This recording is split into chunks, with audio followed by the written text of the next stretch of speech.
de sabedoria. Diga comigo, sabedoria.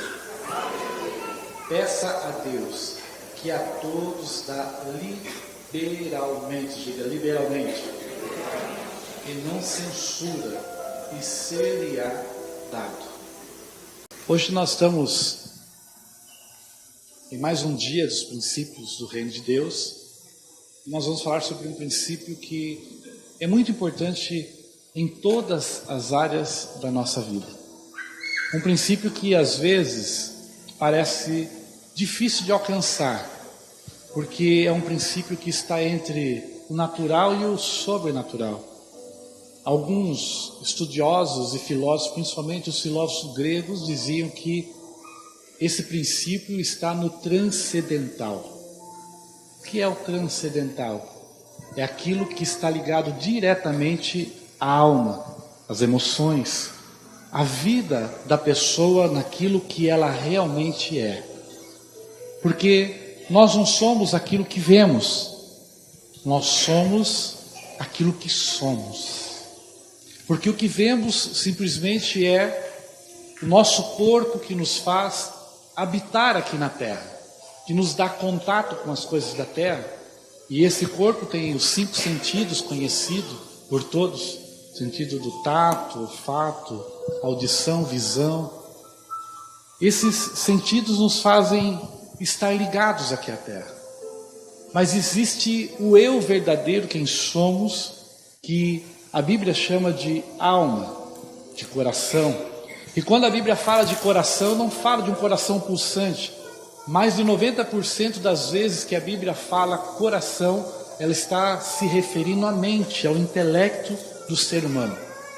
Poucas vezes a Bíblia fala de coração a respeito do coração. Por exemplo, quando diz que o rei Saul em batalha deixou com que o seu coração parasse de bater. Mas muitas vezes, ou a maior parte das vezes, a Bíblia refere esse coração à nossa mente e diz: onde está o teu coração, aí está o teu bom tesouro. A boca fala daquilo que o coração está cheio. O coração está cheio do que, irmão? O coração natural? De sangue. Se fosse o coração natural, a boca estaria cheia, e aí teria que correr para o médico, que alguma doença, alguma coisa aconteceu, que alguém está com a boca cheia de sangue. Então o coração que a Bíblia fala é o nosso ser interior, o nosso intelectual. E aqui Tiago está dizendo algo que é importantíssimo em todas as áreas da nossa vida, que se chama sabedoria. Sabedoria é algo que anda junto na nossa vida. Os maiores pensadores dizem que a sabedoria se alcança no findar da sua vida. Outros dizem que a sabedoria é o acúmulo da inteligência. Até outros dizem, e a maior parte dos filósofos acreditam que a sabedoria é colocar em prática o conhecimento. Na verdade, a sabedoria é algo que Jó disse que o homem deveria buscar incessantemente a sabedoria, mas sabendo que nunca iria alcançá-la. Por que Jó está dizendo isso? Porque Salomão disse que a sabedoria existe desde a eternidade e ela foi a arquiteta da construção de todo mundo junto com Deus. Um bate-papo da sabedoria, se você ler o capítulo 8 de Provérbios, é tremendo. Ela diz assim: eu estava com ele na criação, a sabedoria falando. E toda a criação eu assisti e até palpitei, ó. Imagina alguém palpitar com Deus na estrutura da criação. Era a sabedoria dizendo. E aí Tiago está dizendo já no Novo Testamento que a sabedoria é algo que é uma dádiva que nós podemos pedir a Deus. E ele diz assim que se nós crermos no nosso coração e praticar os ensinos de Deus, alcançaremos ela. Diga para o seu irmão assim: você pode alcançar a sabedoria. E eu vim aqui hoje com o intuito de dar alguns caminhos, porque dar-lhe sabedoria é impossível. Mas dar o princípio e os caminhos para alcançá-la, a Bíblia nos ajuda. E eu quero, nesse tempo que vamos passar aqui, como a gente vai sair só meia-noite hoje de viagem, nesse pouco tempo que vamos passar, estou brincando, não vai até meia-noite culto não, vai até umas 10 para meia-noite só. Nesse pouco tempo, quero passar alguns caminhos que a Bíblia nos ensina e que, se nós tomarmos ele, nós vamos alcançar sabedoria. Digo para o seu irmão assim: alcançar sabedoria é princípio de uma vida de vitória. Primeira coisa importante para alcançar sabedoria é entendermos a diferença que há entre teoria e prática. Teoria, a gente tem muitas. Práticas, poucas. Algumas pessoas acreditam que é muito importante a teoria nos leva à sabedoria. Será que é uma verdade? Porque, na verdade, a sabedoria só é válida quando nós temos ela na vida cotidiana. Senão, para nada serve ela. Por exemplo, andar de bicicleta. Alguém que não sabe andar de bicicleta? Tem alguém que não sabe andar de bicicleta aqui? Povo chique, gente. Mas digamos que alguém não saiba andar de bicicleta. E aí você chega para ela e diz assim para ela: olha, eu vou te explicar como andar de bicicleta. Você vai colocar as duas mãos firmes no guidão. Mas você não tem a bicicleta, você está ensinando ela. Imagine aqui uma bicicleta. Você coloca as duas mãos firmes no guidão. Joga a perna sobre ela e se assenta nela. Firma o seu corpo. Coloca o pedal na posição de apoio. E aperta o pedal e solta o corpo e vai pedalando. Se começar a tremer, pedala que você vai conseguir o equilíbrio. Vocês entenderam a minha explicação? Vocês acreditam que com essa explicação alguém consegue sair andando de bicicleta? Sim ou não? Porque ela aprendeu só na prática. Agora, você que aprendeu a andar de bicicleta, alguém te ensinou praticando. Você praticou e aprendeu. Se você ficar 20 anos sem andar de bicicleta e alguém colocar a bicicleta na sua frente e dizer para você: dá uma volta nela. Você encabulado talvez diga assim: não, dá uma volta. Se você subir a bicicleta, você anda ou não anda? Porque a prática te faz aprender de verdade. A teoria nos dá direcionamento. Sem prática, nada vale. Tiago, nesse mesmo texto, ele está dizendo assim: que adianta o homem ouvir e não praticar a palavra de Deus? Nós vivemos uma vida assim corrida. E a gente ouve tanto a palavra de Deus, mas a prática se torna pequena. E a prática pequena nos faz perder a sabedoria que Deus tem para nos dar. Nesse pouco tempo, quero dar alguns pontos que são pequenos. O primeiro ponto que eu queria dizer é: inteligência é a porta da sabedoria. Diga comigo: inteligência é a porta da sabedoria. Inteligência é algo que nós podemos alcançar aprendendo. De que forma? Podemos aprender com uma pessoa mais velha, que já passou por situações na sua vida. Segundo, podemos aprender com conselheiros. A Bíblia fala que todos os seus reis tinham conselheiros.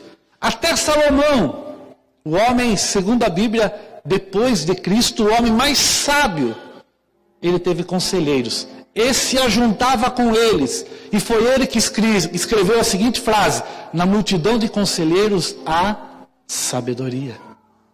Ele escreveu isso. E a terceira forma de adquirir a inteligência para alcançar sabedoria é estudando. E em todas as áreas da nossa vida. No primeiro ponto, quando se fala de buscar conhecimento com os mais velhos, existe um ditado que uns dizem que é chinês, outros dizem que é português, que diz da seguinte forma: é melhor aprender com os erros nossos do que com os dos outros. Eu acho que é do português mesmo, né? E aí existe o contraverso criado cerca de 150 anos depois. Alguém parou para pensar e falou: não, está errado esse ditado que foi criado em 1865.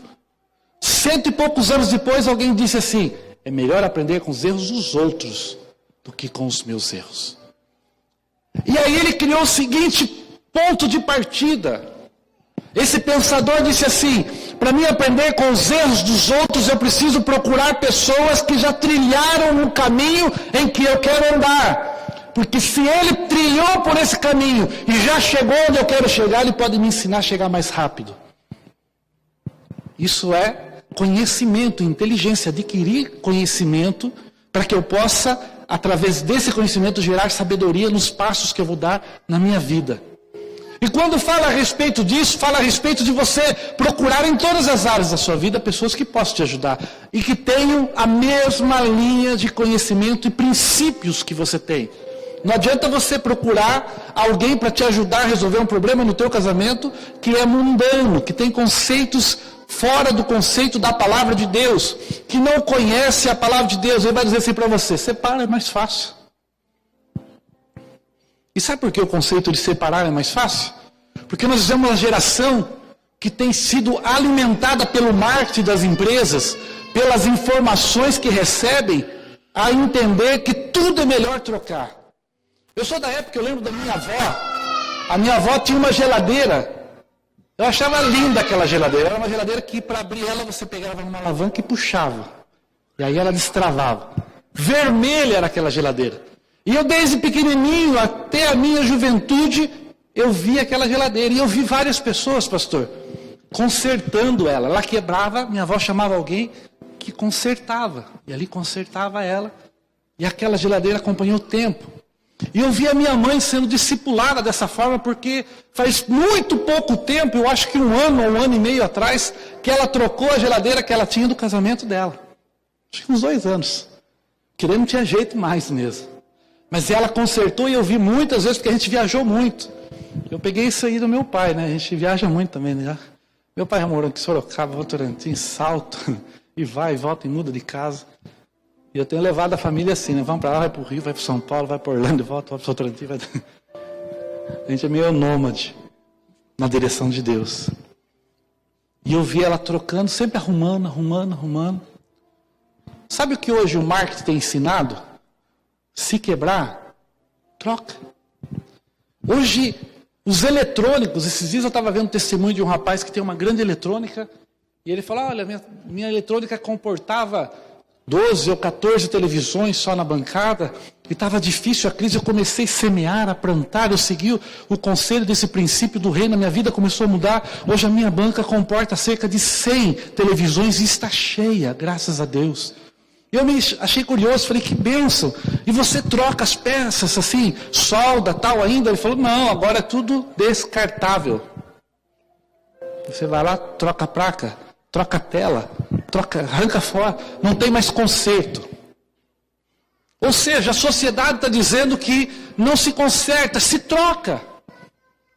Quem nunca ouviu falar, quebrou o celular, compra outro, já tem um mais moderno, para que vai arrumar esse celular aí? E se eu perguntar aqui, talvez tenha pessoas que têm uns 2, 3 celulares quebrados em casa lá. Tem? Amém? Tem, porque quebra, compra outro e descarta. Essa sociedade tem colocado isso na nossa mente. Sabe o que a gente começou a fazer com a nossa vida pessoal? Pensar dessa forma.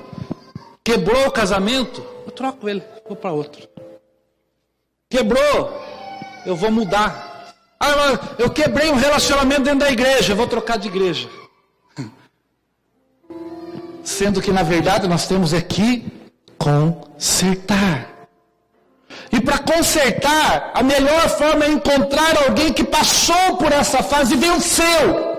E ele vai nos dar inteligência para superar essa fase e alcançar uma fase melhor. Eu canso de ver o pastor falar: tem um problema no casamento, vem conversar comigo.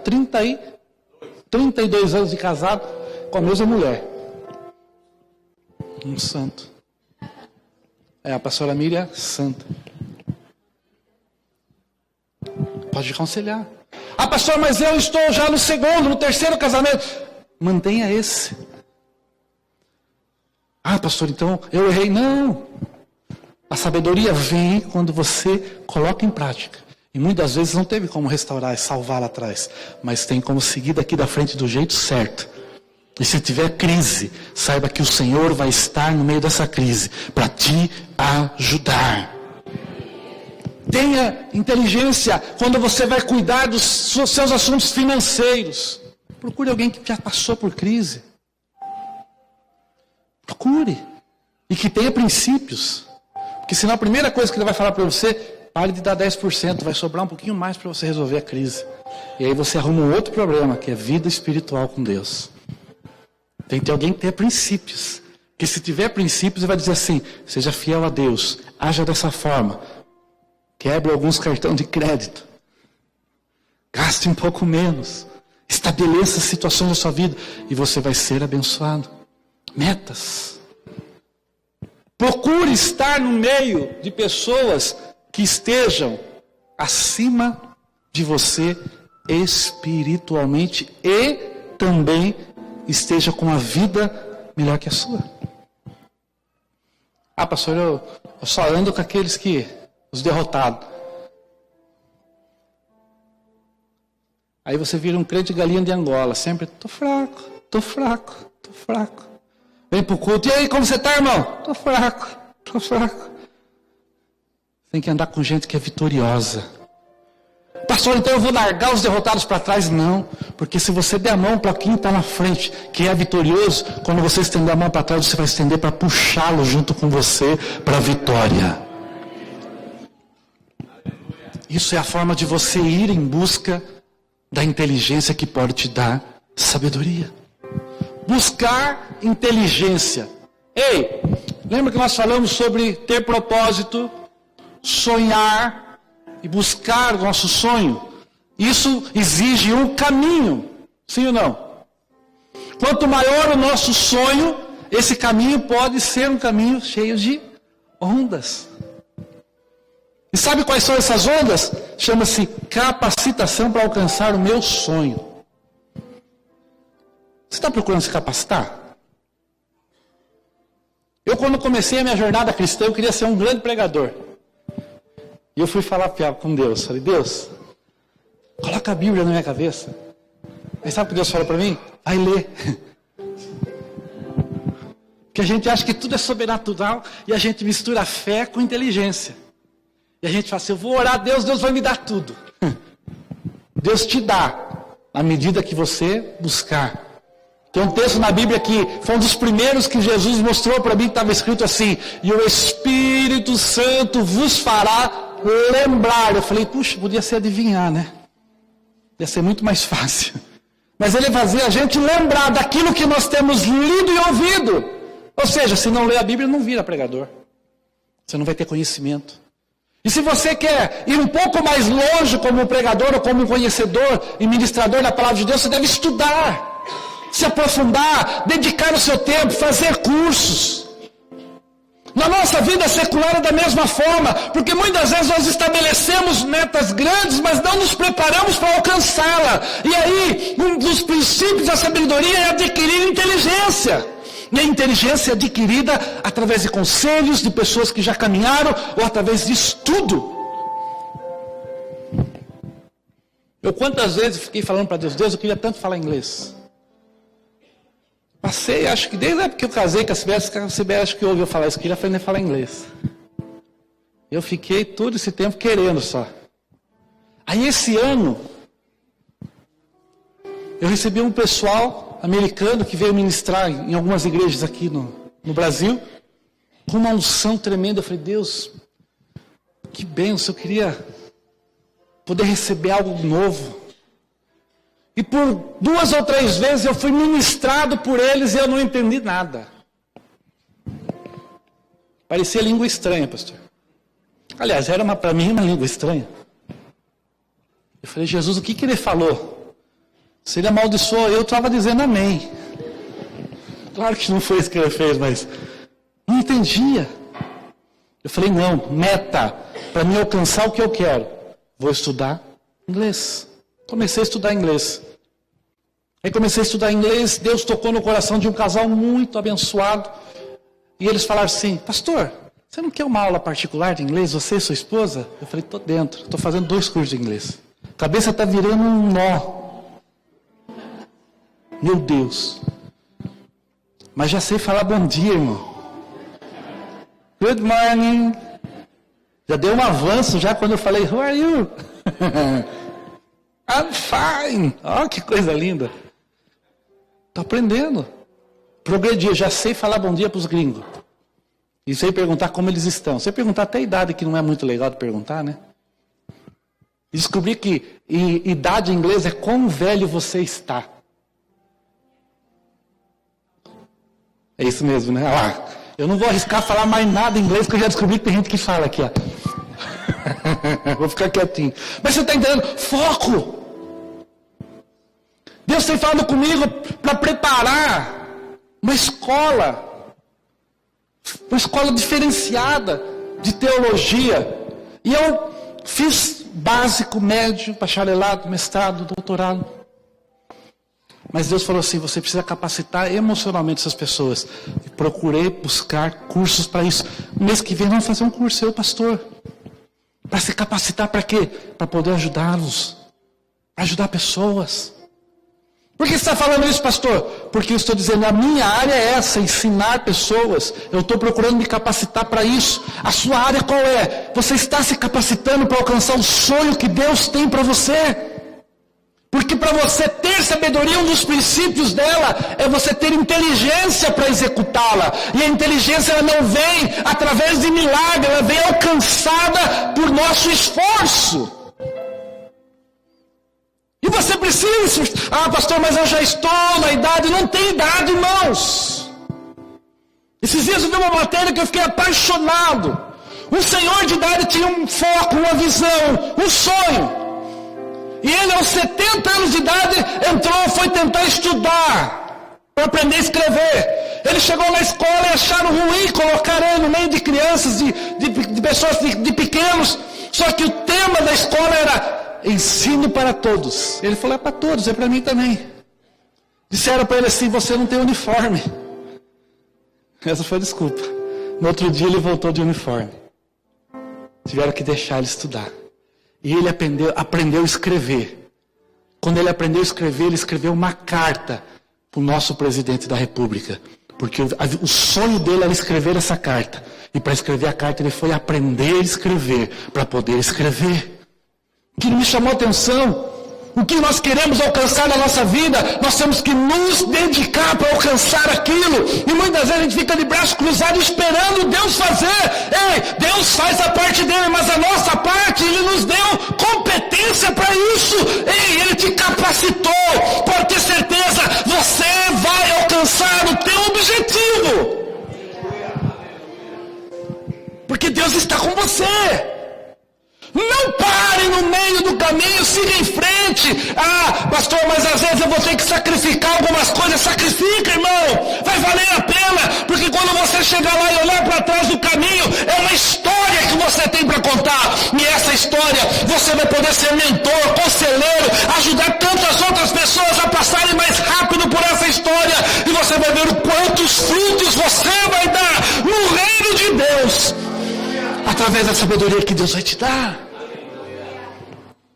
Olha para o teu irmão e diga assim, nunca é tarde. Diga para ele assim, se prepare para aquilo que Deus tem para você.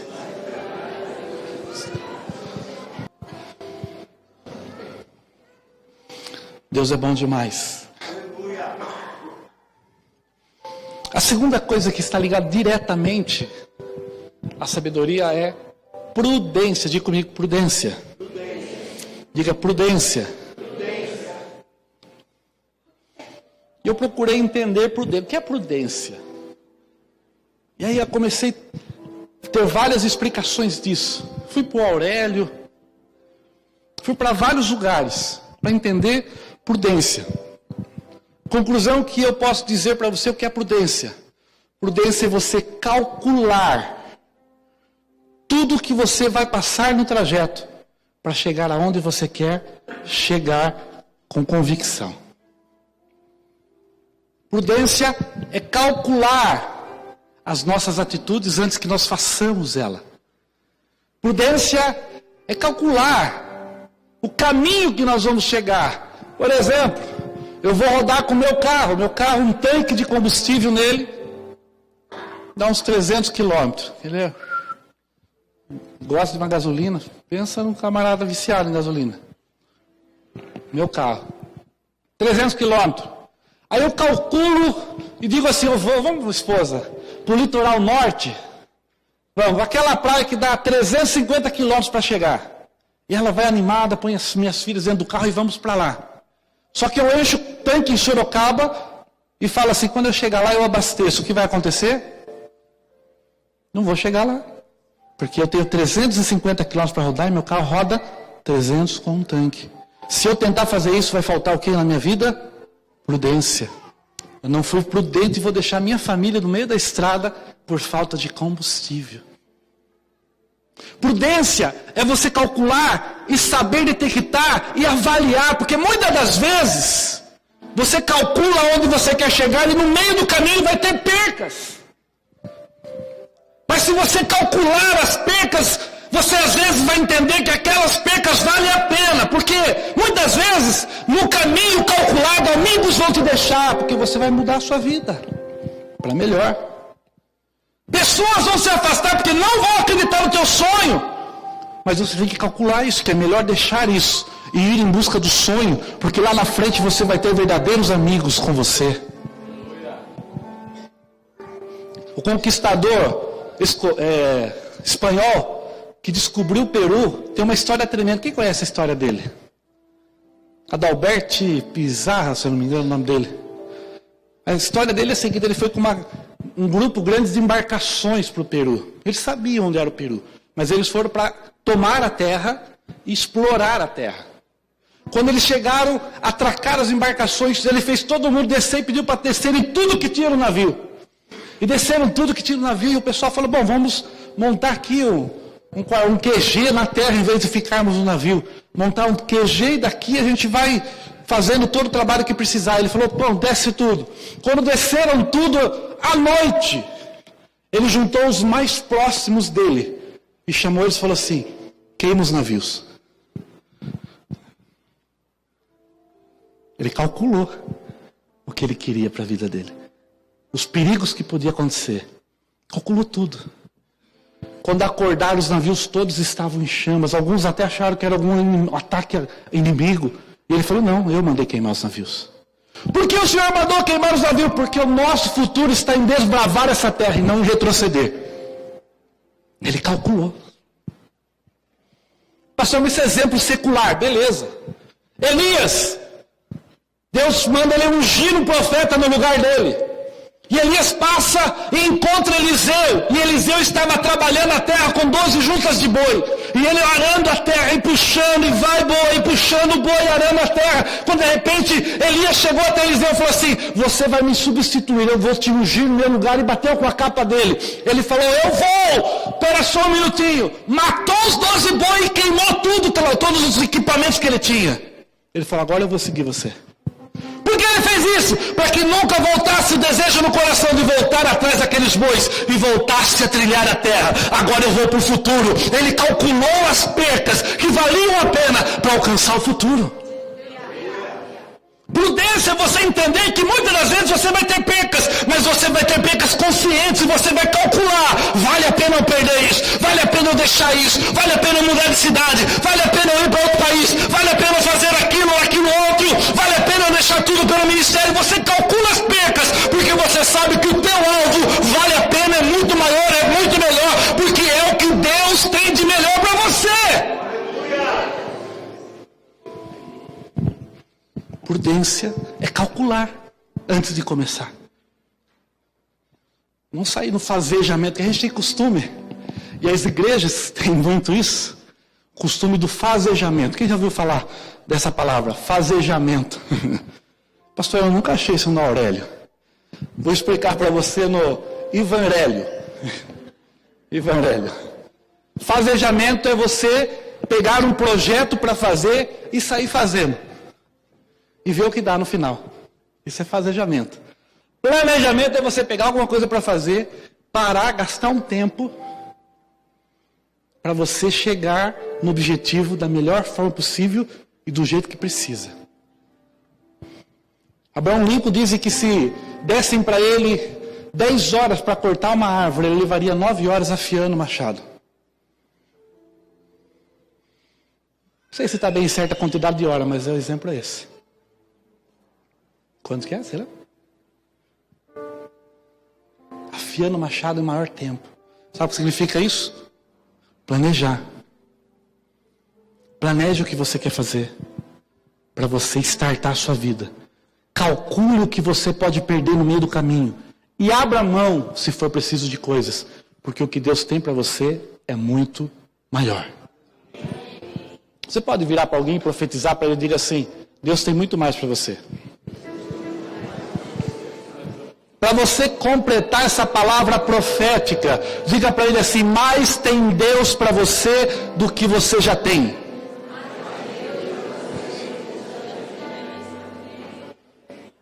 Vamos completar isso para ficar mais chique ainda? Diga assim: as suas percas não são nada perto daquilo que Deus vai te dar. Se eu fosse você, já dava uma salva de palmas para Jesus. Porque o que Ele tem para te dar, o que você vai perder no meio do caminho não é nada, não é nada. Deus vai te recompensar. Aleluia! Me lembrei do Cash, pastor. Nós ouvimos o testemunho do Cash Luna. Cash Luna, eu não sei se eu já falei aqui. Se eu falei, tenham paciência comigo. Às vezes dá uma falha de memória, eu repito o testemunho. Já falei do gatinho? Cash Luna, ele conta uma história interessante, que ele tinha uma igreja com poucos membros, eu não lembro exatamente quanto, mas eram poucos. Talvez uma igreja da metade da nossa de tamanho de membros. E ele ousou dizer: vamos construir um templo para 3.000 pessoas. E ele começou a construir o templo em 7 anos. 7 anos, junta dinheiro, esforço, e vamos construir. E quando ele estava perto da semana, perto do mês, faltando um mês para inaugurar a igreja, ele foi no púlpito da igreja e falou assim: irmãos, eu quero começar aqui um novo projeto com os irmãos. Um mês faltando para inaugurar a igreja. Com 3.000 pessoas sentadas. Ele falou assim: Deus me dê a direção e nós vamos construir uma igreja para 25.000 pessoas. Sabe o que aconteceu? Ele perdeu pastores do conselho dele. Falaram: esse cara é louco, eu vou embora. Ficamos trabalhando 7 anos aqui para inaugurar isso aqui, que vai inaugurar, ele já quer. Perdeu membros que não aceitaram. Falou: esse cara é louco. Dividiam pensamentos.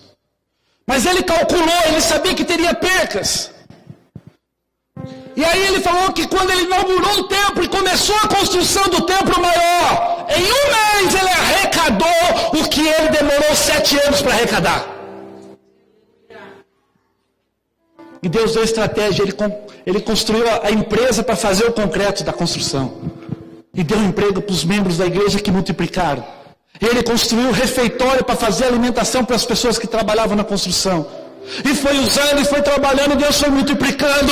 E hoje ele tem 4 cultos no domingo cheios. Houve percas. Mas ele foi pro foco. Às vezes você vai ter que calcular percas. Ah, pastor, mas eu vou perder aquele amigo que andou comigo tanto tempo. Se for amigo, meu amigo fica longe, mas não perde a amizade. Se a distância fazer a tua amizade desgastar, não era amigo, era colega. E colegas são assim, a gente troca mesmo.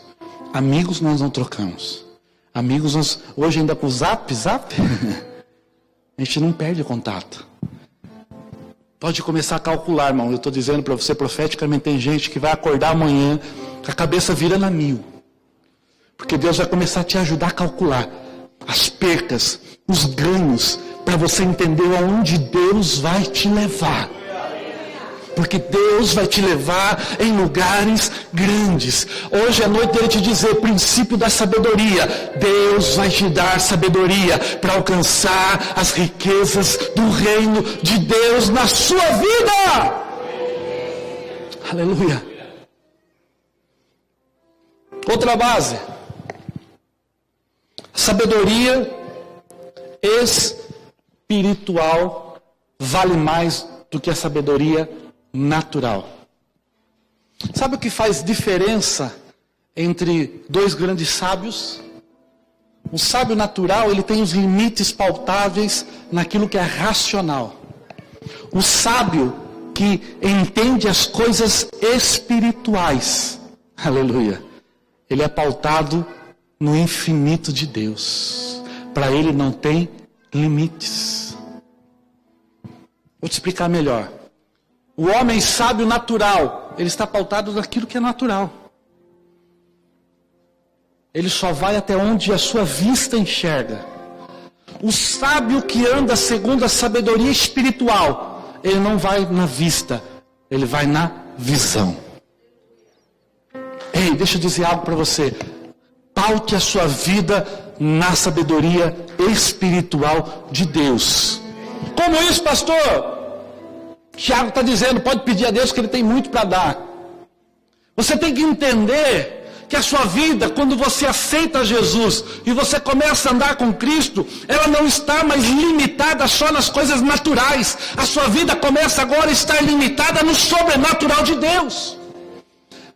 A pessoa que tem a sabedoria natural, ele sabe que ele pode ir só até um lugar. Aquele que tem sabedoria espiritual, ele sabe que ele pode levantar o pé e tentar andar, que Deus vai pôr o chão para ele. O cara que tem a sabedoria natural, ele vive só calculando tudo para saber onde vai chegar. O cara que tem sabedoria espiritual, ele sabe que ele vai calcular o que é possível, porque o que é impossível eu vou seguir, porque Deus vai me dar o impossível para alcançar os meus objetivos. Quando a gente fica só na sabedoria natural, às vezes a gente gasta a vida toda e não alcança aquilo que se torna o nosso propósito. Quando nós estamos pautados na sabedoria espiritual, nós alcançamos antes para poder desfrutar dela com nossos filhos, com os nossos netos e demais gerações andarem naquilo que Deus vai nos dar.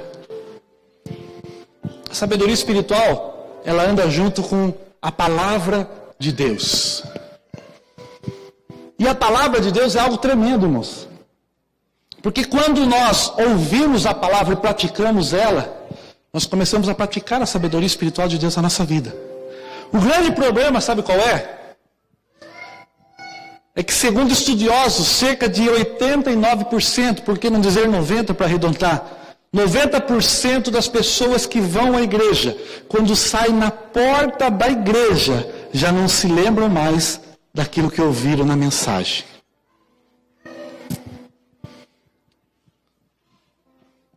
Quem conhece alguém assim? Não olhe agora. É só para você saber se você lembra de alguém assim. Não olhe agora. Não é assim? Pastores, né? Senta com uma pessoa com uma crise no casamento, crise financeira ou crise com filhos. E o pastor, com muita sabedoria, lhe dá toda a instrução. Oh, faça dessa forma. E a pessoa fala assim, puxa, pastor, deu um start, pastor. Ó, puxa, é o que eu precisava ouvir para mudar a minha vida. Aí vai embora, no culto domingo, vai para casa. Na outra semana, o pastor sorrindo na porta da igreja, esperando aquele irmão chegar. E quando o irmão chega, ele diz assim, e aí, irmão, como foi a sua semana? Pastor, misericórdia. Eu não aguento mais. Mas, irmão, o senhor falou isso a semana passada. Não aguento mais. E o que eu falei para o senhor colocou em prática? O que o senhor falou mesmo, pastor? Ou quando a pessoa é um pouquinho mais inteligente, ela fala assim, pastor, eu até tentei. Tentou nada. Esqueceu. Porque ele chegou na casa dele e foi para o ambiente das informações que ele tem, e a neurociência, guarde isso no teu coração, a neurociência prova que o nosso cérebro só absorve aquilo que nós interessamos em pôr em prática. Interessamos em pôr em prática. Diga assim comigo, meu cérebro só absorve o que me interessa. Quer um exemplo aqui? Quantas pessoas aqui já fizeram um curso de inglês por um bom tempo e não falam inglês aqui? Eu já fiz quando eu era adolescente. Sabe qual é o problema? Vou te explicar qual é o problema. O problema é que eu fui isso. Nós íamos para a sala de inglês, estudávamos com a professora e quando saímos no corredor estávamos falando português. Íamos para a nossa casa e falávamos em português. Falávamos com todos os amigos em português. As melhores músicas que nós apaixonamos em ouvir ou louvores são em português. E sabe quando nós voltamos a pegar no livro de inglês? Na próxima aula, todo mundo respondeu. Aí tem na internet, fala inglês em 6 meses. Aí você fala assim, essa é a história da carochinha. Eu fiz 1 ano, não serviu para nada. 6 meses, agora eu vou falar inglês. Só que esse curso de 6 meses chama inglês por imersão. Diga comigo, imersão. O que é imersão? Imersão serve para tudo na vida. Imersão é você ir para a sala de aula, faz a aula de inglês, você muda o seu celular, os aplicativos, configuração, tudo dele em inglês. Você pega o seu notebook, o seu computador e muda ele, a linguagem, tudo para inglês. Você começa a assistir filmes sem legenda em inglês. Pastor, mas não vou entender nada do filme. Ouve uma vez, assiste 2 vezes. Você vai ver as pessoas se mexendo, fazendo, você vai começar a entender o que estão falando. Você começa no seu carro só a ouvir música em inglês. E quando encontra alguém, arrisca inglês. Isso é imersão. 1º dia, 2º dia, 3º dia, o seu ouvido começa a ouvir inglês. Você já começa a identificar palavras. Na semana seguinte, você já está começando a falar palavras pequenas, mas já está falando palavra pequena. Aí passa 3 meses, você fala assim, puxa, se eu soubesse que era assim. Já está falando alguma coisa, já está preparado para enfrentar a chegada de alguém e pelo menos ter um início de conversa. Isso chama imersão. Sabe qual é o nosso problema? Nós recebemos, segundo estudos de neurociência, recebemos pelo menos 400 informações diferentes por dia. E quando nós entramos na igreja, ouvimos uma mensagem, o nosso cérebro entende que aquilo é mais uma informação. E a palavra luta é a palavra que Paulo diz que o nosso espírito luta contra a carne. Sabe o que é isso? Não é uma batalha, luta de ringue, taekwondo, não. É a batalha da mente para segurar aquilo que é de Deus, porque aquilo que é do mundo está tentando prevalecer. E nós não fazemos uma imersão nas coisas de Deus, nós fazemos uma imersão em tudo que achamos que é interessante. E aí quando a gente sai, a gente não lembra mais o que Deus falou, nós não temos mais a palavra rema no nosso coração. E quando vamos enfrentar as dificuldades, nós não temos sabedoria espiritual. Estamos cheios de coisa natural na cabeça. E o espiritual não está na nossa cabeça.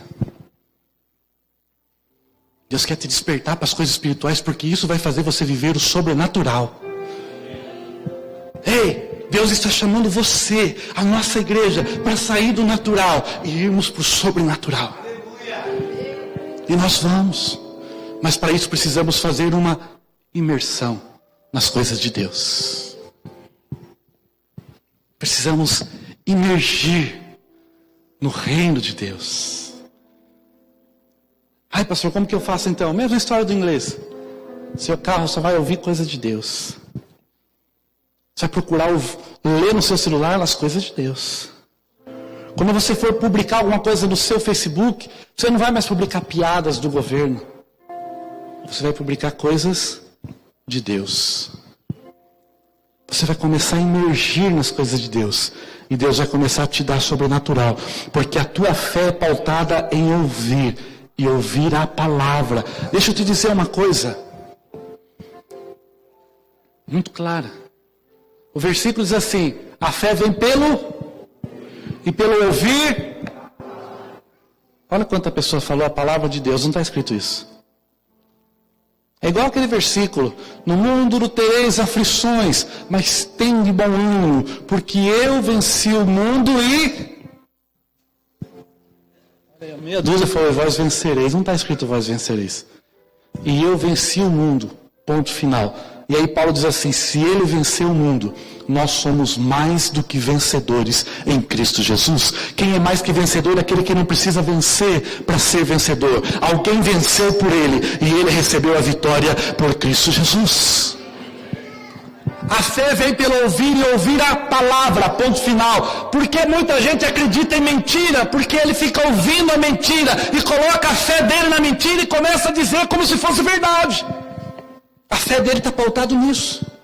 Tem tanta gente pautando a fé só em coisas que levam à depressão.